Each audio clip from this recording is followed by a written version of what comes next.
پوچھوں اچھا لگے گا؟ انسان ہو اچھا لگے گا؟ سامنے دکھ تو رہا ہے انسان ہے، پھر کیا پوچھنا ہے؟ مسلمان کے لیے روزہ ایسا ضروری ہے جیسے اس کے لیے انسان ہونا ضروری ہے۔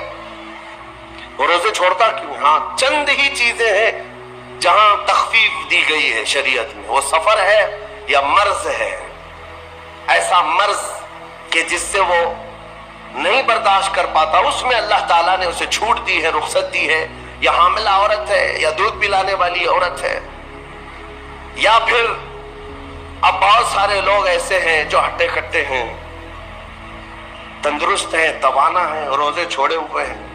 میرے عزیز، سب ہونے کے بعد اگر روزہ چھوڑنے کی کسی کو رخصت ہے نا، تو صرف ان عورتوں کو جن کی ماہواری آتی ہے مہینے میں یا بچے کے بعد، حیض و نفاس والی عورتوں کے لیے روزہ نہیں ہے۔ تو میں ان لوگوں سے پوچھتا ہوں، کیا تمہاری بھی ایسی کیفیت ہے جو تم روزہ چھوڑے گھوم رہے ہو؟ ناپاک ہو؟ ناپاکی آئی ہے؟ نہیں ہے تو پھر کیوں روزہ چھوڑتے ہو؟ ایک روزے کو چھوڑنے کی سزا حدیث میں بتائی گئی 900 سال دوزخ میں رکھا جائے گا۔ 900 سال۔ اب کیلکولیٹ کرو، اگر تمہاری زندگی کے روزے قضا ہیں تو کتنے 100 سال جائیں گے۔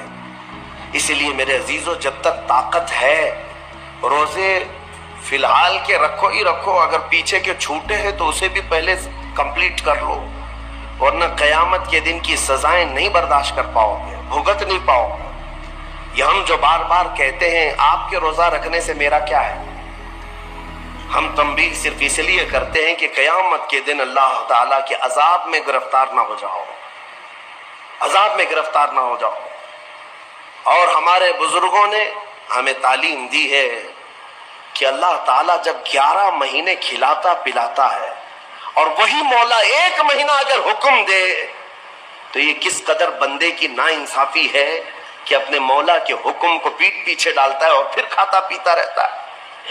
کیا اسے اپنے رحمان کی رضا کی اتنی بھی فکر نہیں ہے کہ یہ میرے مولا کی رضا ہے روزہ؟ اسی لیے تو اس مولا نے فرمایا روزہ میرے لیے ہے اور اس کی جزا کچھ نہیں، میں خود بندے کا ہو جاؤں گا۔ الصوم لی وانا اجزا بہ، اور ایک حدیث میں اجزی بھی پڑھا گیا، یعنی روزہ میرے لیے ہے اور میں ہی اس کی جزا ہوں، میں ہی اس کی جزا ہوں۔ مطلب یہ ہے کہ دوسرے اعمال کی جزا میں جنت ہے، محلات ہے، الگ الگ ثواب ہے، لیکن روزے کے متعلق مولا نے فرمایا میں خود ہی اس کی جزا ہوں۔ تجھ سے تجھی کو مانگ کر مانگ لی ساری کائنات، جس کا خدا ہو گیا اس کی ساری کائنات۔ میرے عزیزوں، اللہ تبارک و تعالیٰ اگر کسی بندے کا ہے تو پھر اس کے کیا کہنے۔ اچھا، ایک اور اس میں حکمت یہ ہے، روزہ جو رکھا جاتا ہے یہ بندے اور اللہ کے بیچ کا راز ہے، دوسرے کسی کو پتہ نہیں۔ میرا روزہ آپ کو نہیں معلوم، آپ کا روزہ مجھے نہیں معلوم۔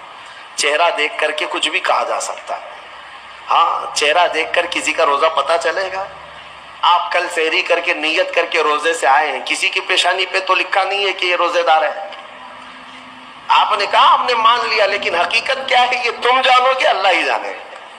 بہت سارے تمہارے پاس موقع ایسے آتے ہیں جب ایک ایک گھونٹ نگل سکتے ہو، وضو کے بیچ میں، غسل کے بیچ میں، جب کوئی نہ دیکھ رہا ہو تب چٹکیاں لے کر اندر ڈال سکتے ہو، کوئی نہ دیکھ رہا ہو۔ لیکن بندے اور مولا کے درمیان کا ایک راز ہے روزہ۔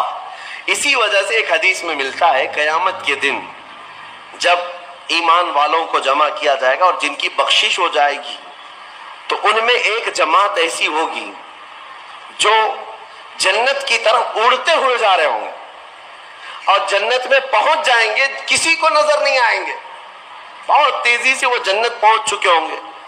باب الریان ایک دروازہ ہے جو صرف روزے داروں کے لیے، جن کے روزے اللہ کی بارگاہ میں پسند آ گئے، وہ دروازہ صرف ان کے لیے، وہاں پہنچ چکے ہوں گے۔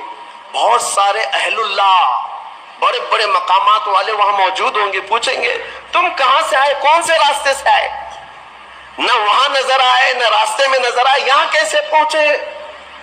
تو وہ کہیں گے کہ اللہ تبارک و تعالیٰ نے ہمیں روزوں کی وجہ سے یہ مقام دیا۔ رب تعالیٰ کی طرف سے ارشاد ہوتا ہے کہ ان بندوں نے دنیا میں جو روزہ رکھا تھا وہ سب سے چھپا ہوا تھا، کسی کو پتہ نہیں تھا روزہ ہے یا نہیں، اس لیے جب میں نے ان کے روزے قبول کیے تو سب سے چھپا کر انہیں جنت کی طرف بھیج دیا۔